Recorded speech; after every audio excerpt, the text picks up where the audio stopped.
Le di acceso a mi dinero, a mi casa, a mis planes, y mientras yo confiaba ciegamente, él ya estaba preparando cómo dejarme sin nada. Durante años pensé que la verdadera traición era algo que solo les pasaba a otros. Historias exageradas, dramas ajenos, gente ingenua que no había sabido ver las señales. Yo no me veía así. Me consideraba cuidadoso, racional, alguien que sabía elegir bien a las personas de su entorno. Por eso, cuando todo se vino abajo, lo que más me costó aceptar no fue la pérdida material, sino la certeza de que me había equivocado por completo sobre alguien en quien confié más que en nadie. Lo conocí en un momento clave de mi vida. Yo estaba empezando a despegar profesionalmente, con un proyecto que empezaba a dar frutos y una estabilidad que me había costado años construir. Él llegó como alguien afín, con ideas parecidas, ambición, carisma. Conectamos rápido, demasiado rápido quizá. Compartíamos largas conversaciones sobre futuro, dinero, independencia, planes grandes. Me hacía sentir comprendido, respaldado, como si, por fin, hubiera encontrado a alguien que iba en la misma dirección que yo. Con el tiempo nuestra relación se volvió inseparable. No solo éramos amigos, éramos socios en todo menos en el papel. Le contaba mis números, mis ideas, mis miedos. Sabía exactamente cuánto ganaba, cuánto tenía ahorrado, qué pasos estaba dando. Nunca me pareció peligroso. Al contrario, lo veía como transparencia, como confianza mutua. Él siempre parecía interesado en protegerme, en aconsejarme, en ayudarme a tomar mejores decisiones. Cuando surgió la oportunidad de hacer algo juntos, no lo dudé. Era el paso lógico. Yo ponía la base, dinero, contactos, estructura. Él aportaba tiempo, energía, supuesta lealtad. Todo empezó de forma informal, sin contratos claros, sin abogados, sin documentos que respaldaran nada. «Somos amigos», decíamos. «Nos conocemos». Yo jamás habría hecho algo así con un desconocido. Con él me parecía natural. Al principio funcionó. O eso creía yo. El proyecto avanzaba. Los ingresos crecían. Y mi vida empezó a girar en torno a esa nueva etapa. Confiaba tanto en él que le di acceso a cosas que hoy me parecen una locura. Cuentas compartidas, contraseñas, decisiones importantes. Si yo no podía atender algo, él lo hacía por mí. Si yo dudaba, él decidía. Me acostumbré a apoyarme en él sin cuestionar. Poco a poco, sin darme cuenta, empecé a desaparecer de mi propia vida. Dejé de revisar cosas. Dejé de preguntar. Dejé de estar presente en detalles que antes controlaba al milímetro. Él siempre tenía una explicación. Siempre tenía un argumento lógico. Siempre parecía saber más que yo. Y yo, confiado, dejé hacer. Las primeras señales fueron tan pequeñas que hoy me avergüenza haberlas ignorado. Retrasos en pagos. Movimientos raros que no cuadraban del todo. Decisiones tomadas sin consultarme. Cada vez que preguntaba, me tranquilizaba. Me decía que estaba exagerando, que era estrés, que él lo tenía todo bajo control. Y yo quería creerle, porque creerle era más fácil que aceptar que podía estar equivocándome tan gravemente. Mi entorno empezó a notar cambios antes que yo. Comentarios sueltos, preguntas incómodas. ¿Seguro que está todo bien? Yo los defendía. Decía que confiaba plenamente en él, que no todo el mundo entiende cómo funcionan estas cosas. Hoy veo claro que estaba protegiendo una mentira que aún no quería ver. El punto de inflexión llegó de golpe. Una mañana intenté acceder a una cuenta que usaba a diario y no pude. Pensé que era un error técnico. Luego otro acceso falló. Después, otro. Llamé. No respondió. Le escribí. Nada. Pasaron horas. Días. La inquietud empezó a convertirse en pánico. Cuando por fin conseguí hablar con alguien del banco, la respuesta me heló la sangre. Las cuentas estaban vacías. No parcialmente. Vacías. Intenté reconstruir qué había pasado, pero todo estaba hecho de forma tan calculada que parecía imposible. Transferencias escalonadas, movimientos legales, firmas que, técnicamente, eran válidas. Porque yo había dado ese poder. Yo había confiado. Yo había abierto la puerta. En ese momento entendí que no había sido un error. No había sido una mala gestión. Había sido un plan. Y yo había sido el último en enterarme. Cuando colgué el teléfono del banco, me quedé sentado durante varios minutos sin moverme. No sentía rabia todavía. Ni tristeza. Sentía una especie de vacío absoluto, como si alguien hubiera apagado el sonido del mundo. Volví a intentar llamarlo. Nada. Mensajes. Nada. Empecé a revisar correos, documentos, historiales. Todo lo que encontraba confirmaba lo mismo. No había improvisación. Cada paso estaba pensado. Cada acceso concedido por mí. Las siguientes horas fueron una carrera contra el pánico.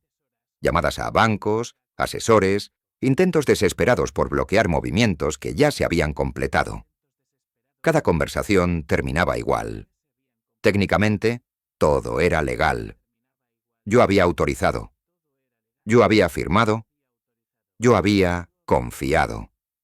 La ley no protege de la ingenuidad, y mucho menos cuando la traición viene envuelta en papeles correctos. Esa noche no dormí. Tampoco la siguiente. Empecé a atar cabos con una claridad brutal. Recordé conversaciones pasadas, decisiones que me había recomendado, momentos en los que me había apartado de reuniones clave con excusas perfectamente razonables. Recordé cómo había ido ocupando espacios que antes eran míos. Cómo me había convencido de que delegar era madurar, de que desconfiar era ser tóxico. Había convertido mi prudencia en culpa y mi confianza en arma. Cuando por fin conseguí localizarlo, su reacción fue la confirmación definitiva. No negó nada, no pidió perdón. Me habló con una frialdad que no le había visto nunca. Dijo que había hecho lo que tenía que hacer, que yo era demasiado blando, que él solo había aprovechado una oportunidad que yo no supe proteger, que el mundo funciona así. Colgó antes de que pudiera responder. Ahí empezó el verdadero derrumbe. Perdí el proyecto. Perdí los ahorros. Perdí la estabilidad que había tardado años en construir. Y, casi sin darme cuenta, perdí también a mucha gente. Amigos que no sabían qué decir. Contactos que dejaron de responder.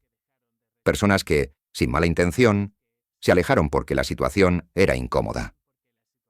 El silencio se volvió habitual. Yo pasé de ser alguien con futuro claro a convertirme en el que tuvo un problema. Intenté denunciar. Contraté abogados. Revisé cada documento con la esperanza de encontrar un error, una grieta, algo a lo que agarrarme. Pero cuanto más avanzaba, más claro quedaba que todo estaba hecho con una precisión quirúrgica. Él sabía exactamente hasta dónde podía llegar sin cruzar líneas claras. Había dejado migajas legales suficientes para protegerse.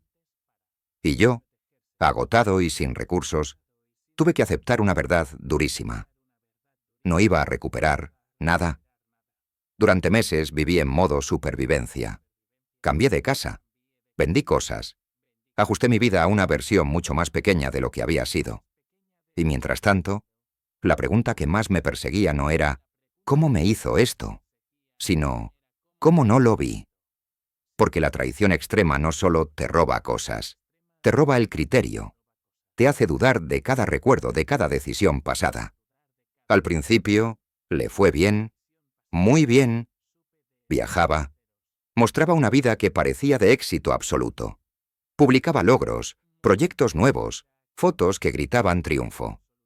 Durante un tiempo pensé que la historia acabaría así, con él ganando y yo cargando con la lección. Pero el karma, cuando llega tarde, suele llegar completo. Empezaron los problemas de la misma forma que había empezado todo conmigo. Pequeñas señales. Socios que se iban. retrasos, rumores, personas que empezaban a hacer preguntas incómodas. Él seguía avanzando, pero ahora, sin alguien como yo, absorbiendo el impacto. Sin alguien que confiara ciegamente. Y eso marcó la diferencia. Un par de años después, su nombre empezó a aparecer asociado a conflictos legales. Nada espectacular al principio. Disputas contractuales, socios descontentos, acusaciones de mala gestión. Luego llegaron las investigaciones más serias.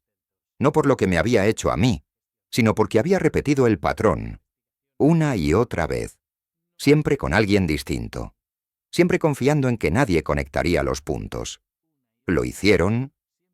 El día que supe que había perdido casi todo, no sentí alegría. Sentí algo más extraño. Alivio. No porque su caída me devolviera lo que había perdido, sino porque confirmaba algo que había necesitado saber durante mucho tiempo. No fui el único. No fui el tonto aislado. Fui el primero en caer en un sistema que, tarde o temprano, se devora a sí mismo. Hoy mi vida es muy distinta a la que imaginé entonces. Más pequeña, sí. Más cauta. Pero también más honesta. He aprendido a no delegar mi criterio, a no confundir confianza con entrega total, a entender que la lealtad sin límites es un riesgo, no una virtud. Reconstruir desde cero fue duro, pero me devolvió algo que había perdido antes incluso de la traición: el control. A veces me preguntan si volvería a confiar. La respuesta es sí, pero no de la misma manera. Porque hay personas que no buscan crecer contigo, sino crecer sobre ti. Y distinguirlas no siempre es fácil, hasta que es demasiado tarde. Y aún así, hay una pregunta que me acompaña. ¿Fui el malo por confiar demasiado y no protegerme mejor? ¿Debería haber sospechado antes, incluso de alguien tan cercano? ¿O traicionar así a alguien que te dio todo es imperdonable? Pase el tiempo que pase.